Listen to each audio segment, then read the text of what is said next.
Libra Sun and Rising. Welcome to your April 2025 Astro Update.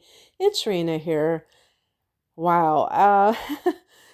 I'm recording this in early March, and I just want to say that because there are a lot of transits in Aries that are upcoming in March, I urge you to listen to my March reports.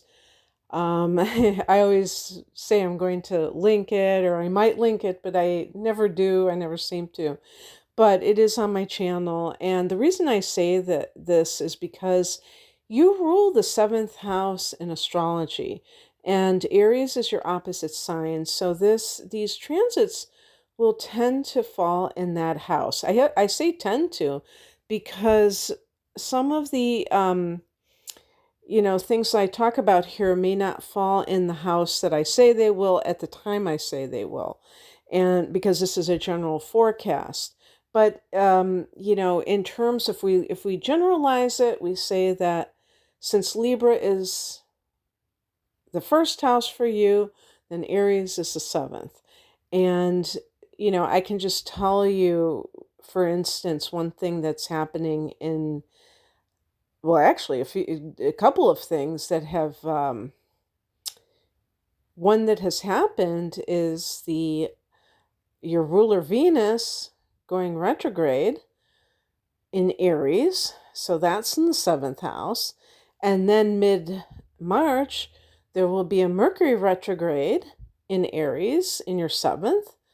And then at the end of the month, there will be a solar eclipse in Aries, in addition to the astrological new year, which is a very important point of initiatory energy as well.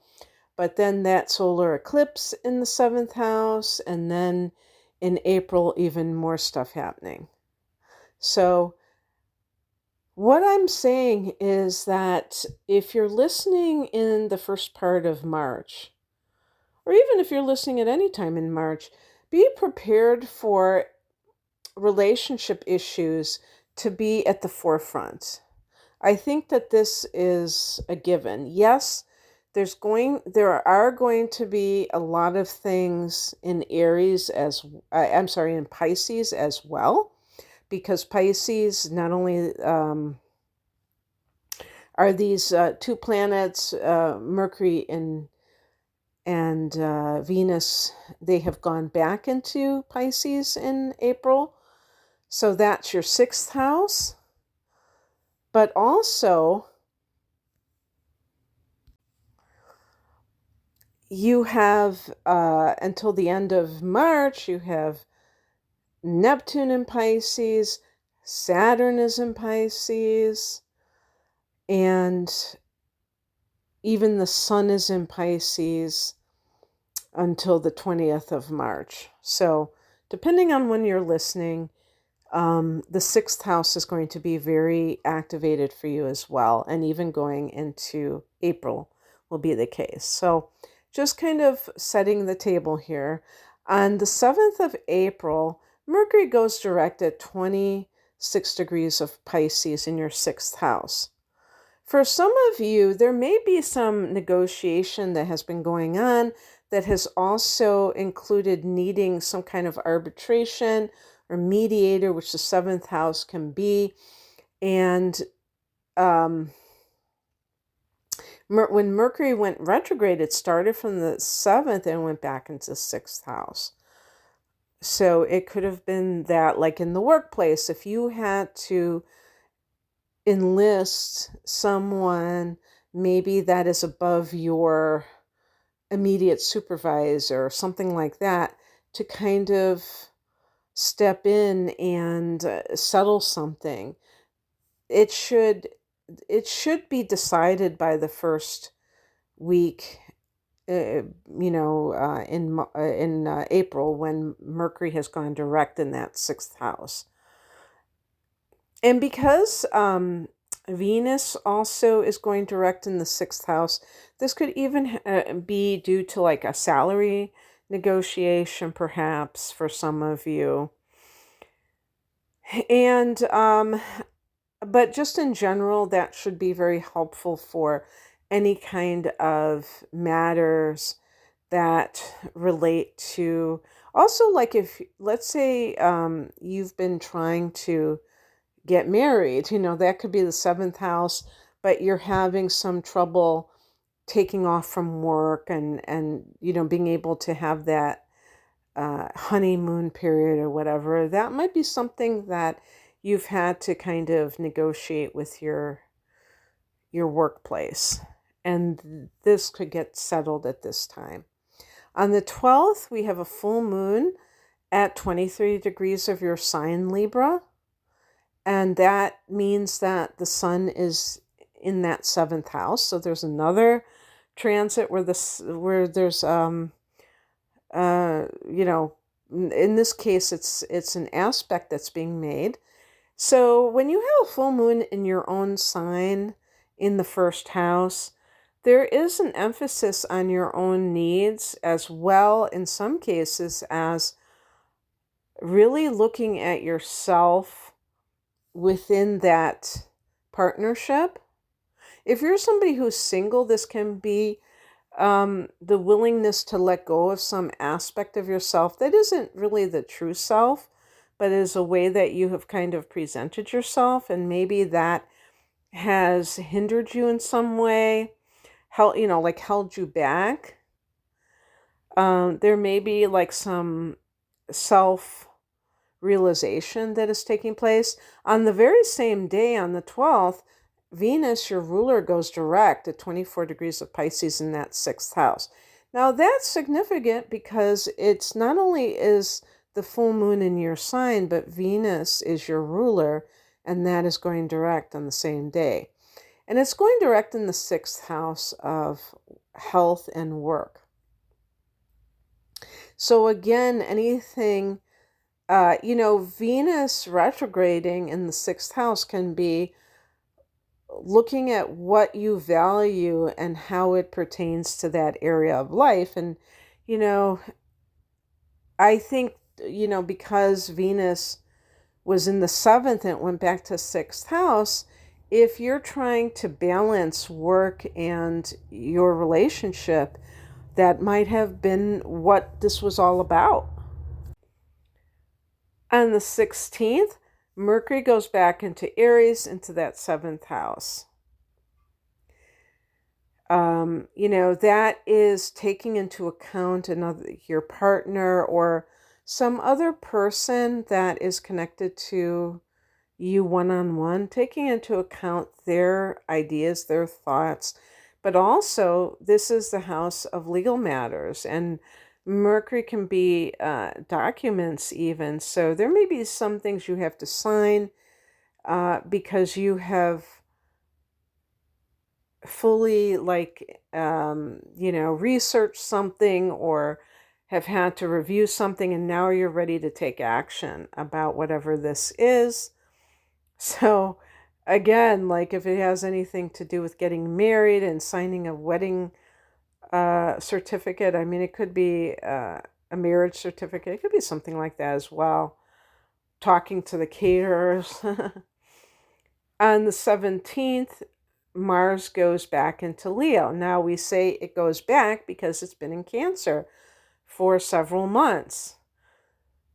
Mars began its retrograde in Leo, and this is your 11th house. So you've had, oh, that doesn't sound right.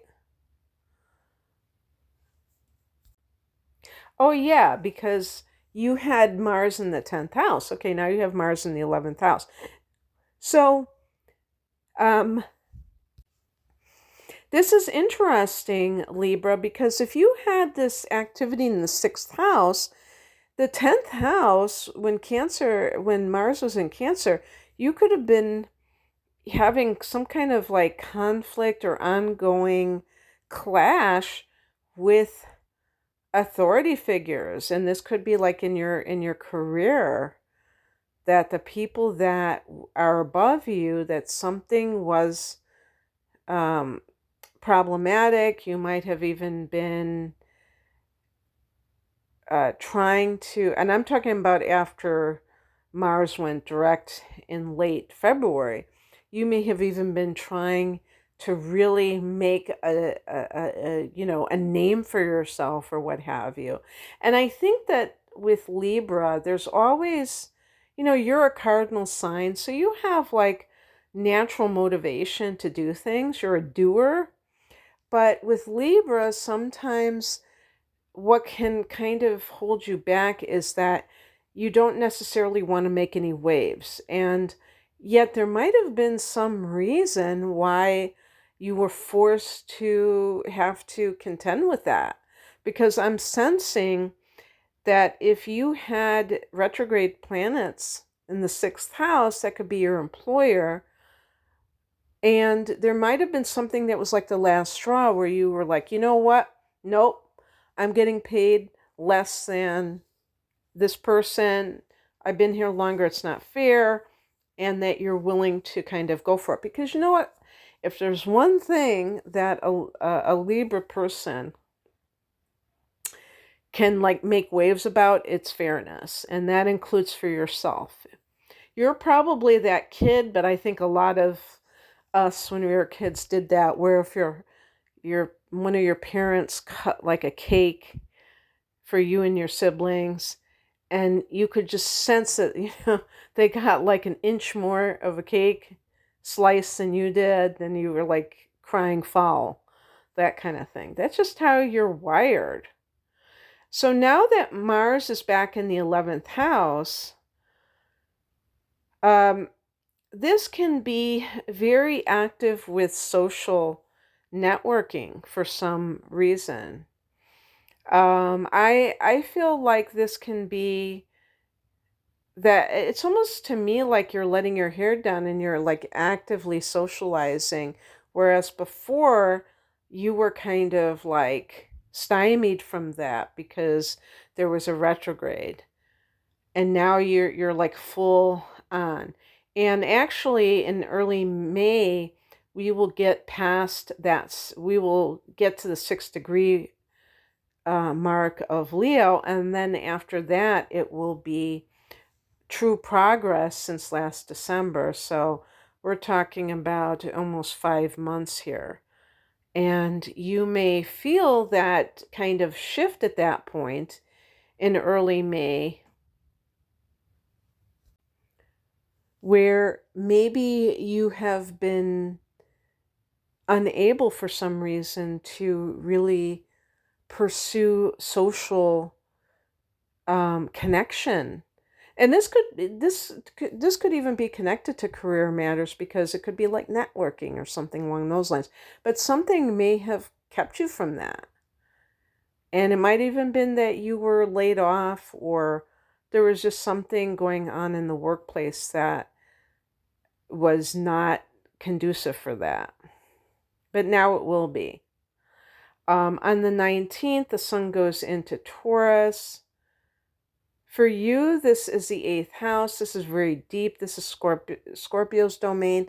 On the 27th, there's a new moon at 7 degrees of Taurus. That's a phoenix rising from the ashes. And you may feel like you've been through a lot because you had a full moon in your own sign. So that can be like, kind of the end of an era or the end of a cycle. And this new moon in the 8th is a rebirth. And you could be initiating 8th house activities, which could include transformative practices. On the 30th, Venus goes back into Aries, into that 7th house. So there's that copacetic, kind of that harmonious nature, your ruler back in its own domain. That bodes well for relationships. If there have been any kind of, I don't know if it's misunderstandings or anything, this could really make everything, all right again. And what a great way to end the month, because you may have felt like this month, I think at the end of the month, Libra is going to be like, wow, that felt like the power of 2 months, because so much is connected to you, either by your own sign or the opposite sign or Venus's actions, which is your ruler. Okay, that's what I have for you, Libra. I hope that is going to resonate with you, or that you're looking forward to it. If you'd like a private reading with me, I'm promoting my double astrology readings. This is perfect for somebody who has never had a chart analysis before, because it combines an hour of chart analysis with an hour of upcoming transits for the next 12 months. You know, your sign is experiencing a lot of interesting things happening, especially right now. But you've been through a lot too, because you've had these eclipses in your sign and Aries, and you may feel like you're at a crossroads in your life. And, you know, transits are great to know what kind of themes are emerging for the future. But the natal chart is great for looking at your life as a whole and the cosmic blueprint that you came into this lifetime to fulfill, but, you know, to embody, because we're here as humans having, you know, we're spiritual, but we're also embodied. So the natal chart can really deal with those aspects of ourselves, that the attributes, the patterns, and whatnot. And that's called my deep dive reading, and it's at a special price because it's like a combination. You know, you're buying two at the same time. And if you like the tarot, I have like one that combines those two plus a full length tarot reading for a special price called the whole enchilada. I have other readings, career readings, love readings. You can find out more information at the link below. Thanks for listening. Bye.